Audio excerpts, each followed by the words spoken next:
Good morning and welcome to my USP Undisputed Super Power, Padma Priya. Such a pleasure to have you here. Thank you so much for agreeing to be on this session and sharing your time and your values with me. How are you doing today? All fine, Shambhavi. Good morning. Really, thanks for having me on this show. I feel very honored and privileged. Thank you. So, the company that you have is called Padma Wealth Advisory. Is that right? So let Yes. us start from the beginning of when did you start Padma Wealth Advisory and how did you choose the name Padma? I know there's a little bit of a story in it, so please share that narrative with us. Yeah. So this company is 2 years old. I was a wealth advisor with another company earlier for about 3.5 years or so, and circumstances changed. So it was either I start my own company or do something else. So the universe kind of came together, and all pointers were indicating towards starting my own company. And Padma Wealth Advisory, because my name is Padma, number one, and I'm very partial to that name because my grandparents named me that. Priya was by my parents, Padma by my grandparents. So that's one part to it. Second part, being in the field of financial advisory, I strongly believe that anyone can become financially free, meaning that they can have enough corpus to lead a good retired life. So that is similar to rising above your situation, where the lotus comes above the muddy waters and looks only towards the sun and blooms. So that is another indication. Yes. So tell me something. Were you always, financially inclined and towards numbers? What was your background in education? I have done my BCom and MCA, Masters in Computer Applications, a very hardcore IT person. So for it's still in my blood. I can get back to programming anytime I want to. It's like that. Wow. Yeah. So for 11 years, it was a typical IT story. So last, I was assistance analyst with a MNC. And for my family, I took a break for another 10 years. So I became a professional mom and homemaker. And once my son left to university, I changed my line because of two influences. One, majorly my husband, who's in the similar field, but with a family office. So he's been a major influence and guide in my life. And number two, thanks to a neighbor who said or put the belief in me that yes, you can get into this field. So finance has been in the family. Breakfast, lunch, and dinner have been about the stocks and bonds. So, it's not a new field for me, but to be able to get into it was easy. So, Padma Priya, tell me something. When you started this journey, did you have the naysayers, and how did you tackle those? Who you thought were pushing you up very too high, or those who were pulling you down too low? How did you deal with them? What was your state of mind? What you used to tell yourself? Yeah, I think the naysayer was myself. My There were not many naysayers around me. I'm fortunate that way. So it was more like people had the belief that I can do it, including my children. They said, yes, you can do it. It was more like after 10 years, reinventing myself. I gave myself 3 months' time, 3 to 6 months' time. I said, if I'm comfortable doing this, then I'll continue. That was the time period I had given myself. So I started with a lot of self doubt, but I fell in love with the field. So And those who pushed me up too high, I think you can't say there's not this, what do you say, too much of encouragement. Encouragement is always good. So it was more like there were people who were encouraging me more, and I had to bring it back into balance. so we have this BCom, MCA, IT, and then a break in your career, taking care of home and things. What did you do to upskill yourself and to establish your credibility? I've seen some certifications on your website and stuff, but tell me more about how did you decide which ones to choose? And what gave you that, how much of work you needed to do, how many hours, how did you Yeah, do it? so the certifications were like guided by my mentor, with whom I had first joined. So thanks to him, I'm sorry, there's a flying around. So in case Oh, my no. hand's going in awkward directions, don't mind. So the certification, the certified financial planner certification, was guided by my mentor. So who said that it'll be good if I do it, and I realized it adds a lot of value because of the knowledge that I gained in the process. The other certifications were more on a need basis. So if I have to deal with certain kinds of products or advise on certain products, I need to have some certification. So that's how it fell into place. Very nice. And so, how much time did it take you to get all these done? And was it simultaneous, your process of work and certifications? Was it simultaneous or was it one after the other? It was simultaneous, which made it easier because it was not new. I was already practicing or learning those things on the job and then doing the certification. So it made it easier. Number of hours, maybe 3 to 4 months, or if somebody is going to do it dedicatedly, maybe a month. So, a very important question which I wanted to ask you, particularly about financial advisory. Like pyramid marketing, typically people who get into pyramid marketing, they approach the people who are new, close to them, family, friends, and then everybody is like kind of wary of them. How does it work for financial? I mean, when family and friends, when they hear that you're into advisory, are they open to sharing their, their scares, their worries, and their portfolio with you, or are they worried about the confidentiality factor? How does that work, and how do you establish that this is business and this is friendly? How do you establish that? Yes, it's actually a very good question because I was part of some networking or this kind of MLM products, a couple of them earlier during my stint as a homemaker. So I learned quite a lot, and one of them was that a doctor doesn't go around in a party saying, "I'm a doctor, come to me." But that's what is told when you join any of these schemes, like go and talking to everybody saying you're doing it. That's such a negative way of promoting anything.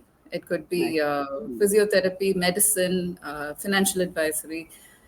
So what I learned was that the credibility has to be established first before people even acknowledge that yes, she's somebody whom we can speak to. So I did not go around uh, telling people that come to me, but I did say that I've started this, more of a friendly update that yes, the next phase in my life is this.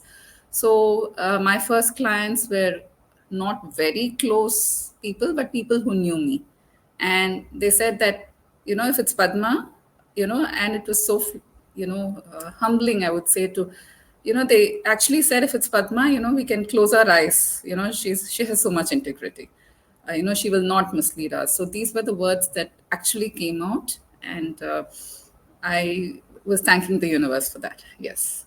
that So my that is amazing. family, I haven't approached at all. They know what I'm doing. So, the family is the last to step in. So it's up to them. Right. It is a little difficult decision because sometimes you see people making wrong decisions. You know that what would be right, but stopping yourself from telling them that so that they don't feel that you've encroached is a little difficult decision to go through. And in this now, with the, I mean, you're an IT person with all this, and you said you would go back to IT anytime. With all this AI and all this media hype which is building up, how do you, for yourself, establish that which are credible sources and which you could rely on? And how do you convey this to your clients? Okay, AI has a major part. It has not encroached into the financial advisory space yet because it still is a person to person thing. You have to understand their spoken and unspoken needs. Sometimes it's not articulated. Sometimes you're the one pointing out that, you're saying this, so do you need this? So AI maybe can help with evaluation of products. If I'm just going to put in a query in chat GPT saying what are the concerns of HNIs, or where do I have to XYZ. So those are the things which are going to help definitely. AI maybe it'll take some more time to replace the person in this field. It's definitely making our job easier in many ways, but the person cannot be replaced as of now. So, Padmapriya, let's get down to a little bit more basics on a day-to-day basis. What are the magazines or what are the sources that you read into, and how many hours do you spend doing that? What is your method of making notes and stuff? Tell us a little bit more so that our audience will understand, learn, and try to see how they can incorporate that into their lives. Yeah. So in my field, one is the basic financial principles, which do not change, right? It's like gravity or the lightning effect. Those things don't change. So those principles, I have some gurus like Warren Buffett and Robert Kiyosaki. There are many gurus out there whom I follow. Those articles I keep reading their books. Sometimes reread them because it's maybe a year or so. So go back and refresh. So those are the sound principles on which I work. Right now, the other thing is like sites like Bloomberg and CNBC, right? Those are going to give me real time news. So we have to stay updated. If there's an interest rate hike, I have to know about it before my client, right? So, what is the impact of the Israel war? What is the impact of Ukraine war? So, these are the things which we have to know. If I'm going to advise on a product, like what is the impact of the different scenarios? So, I spend about an hour and a half every day reading and updating myself, watching news, always the updates that come on the phone, see the headlines, quickly go through it to make sure that I'm up to date with everything. So notes per se, not I'm not much of a note taker. It's more like in the books I mark. Okay. Yeah. All right. And when you are not doing all this, not into the financial thing, what is Padma Priya doing? How are you spending your day? Or, like, do you plan your week? What do you do? How does your planning for your personal self happen? Not just your professional. Okay. My personal self, I love to attend lectures on the Gita and Bhagavatam. So, I spend at least an hour and a half every day listening to the lectures or reading. So, it's something I'm passionate about in my personal life. And I don't structure it too much because, the meetings are, it's very fluid in my line of work. So, it's not very structured, my personal life, but I fit in everything. In a day, I'm planned out. These are the things I need to finish, and I finish them Okay. I know you have a website. Apart from that, if people wanted to reach out to you, where can they find you on LinkedIn. on LinkedIn? You're Yeah. regular on LinkedIn. Yeah. Yeah. And Yeah. do you blog? No, I mean, blog in the sense apart from LinkedIn writing something, is it? Yeah, I mean blogging on a regular basis, as from your website or anything. Do you blog? No. Maybe I No. should start it. Somebody else also Yeah, has that's suggested. yes. I think because this is my favorite line: blogs become books. So Ah, okay, so, okay. yeah, so maybe you should that would be nice. And again, there's something about books, I think, which like kind of establishes the credibility of the person. Like you said, you go back to Warren Buffett and you read those books again. There's something about it, so definitely I would highly recommend. And I'm sure your clients would also love to read something which you have. Is there a niche in your financial advisory? Do you have a niche? My niche, what I have identified is there is a need for the second generation of the HNIs to be trained in wealth management. Now, there are some whom I meet in their 20s who are so clued into what is happening. Like tomorrow, they can take over the empire and run it.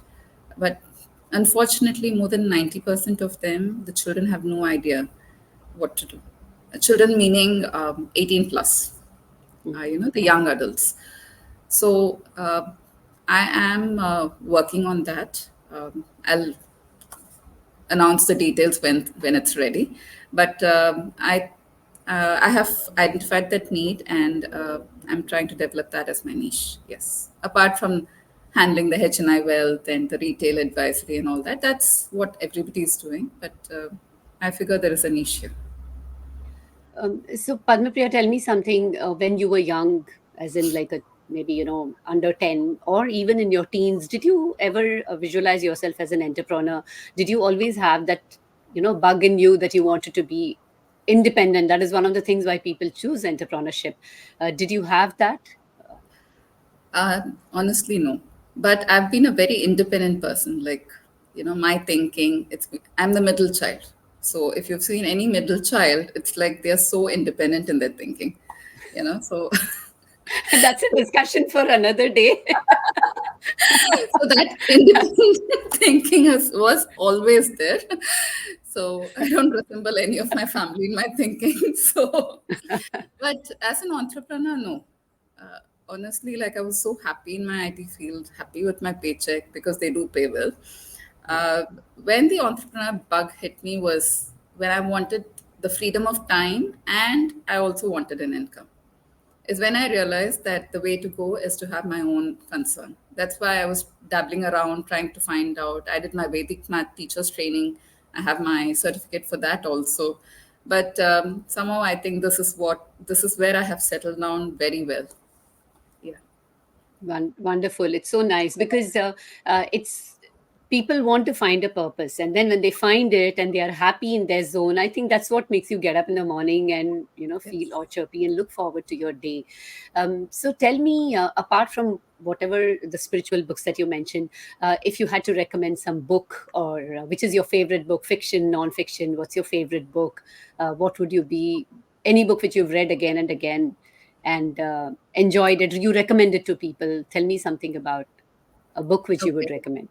If it's fiction, I would say I'm such a big fan of Harry Potter and the Shiva trilogy Okay. by Amish Patel. So these are some of the books. And if it's nonfiction, I am a big fan of Sashi Tharoor's books. I've read There of Darkness and about the British Empire. So that's nonfiction category. Yeah. Okay. And any are you into any sports or anything like that? Any specific type of games, sports, anything which you are into? No. Okay. So and very is there a mantra which you help lead your life, which you keep as your which you're heard quoting being quoted often? I love this quote by Warren Buffett that it takes 20 years plus to build your reputation, and it hardly takes 5 minutes to destroy it. So that is something that I live by. So I try to do the best every time so that I don't have to worry about my reputation. It could be a hard decision, but I take that decision and I say, nobody should look back and say, oh, she misguided me, or she could have advised me better, or, that is something I'm very conscious of. That's a very deep one at that. So, wishing you all the very best, Padma Priya. This session is about my USP, my undisputable superpower. So, what is yours? Um, the drive to impact as many people as possible. Um, I can say 1 billion, 1 million, these are big numbers. Uh, but I feel that every action creates a ripple effect. And so mine is like every person I interact with, I should leave them with some knowledge or something positive, plus learn from them. It's two-way. So my thing is like make sure that I do the right thing and people walk away with something positive. That's what I aim for. That is so wonderful, and wishing you all the very best. I'll say bye to you now here, and we'll connect one more time. Thank you once again for being on my USP, and just hang in there, and I'll we'll say bye to our audience now. All right. Yeah. Thank Thank you you so so much. very much. Yeah. Yeah.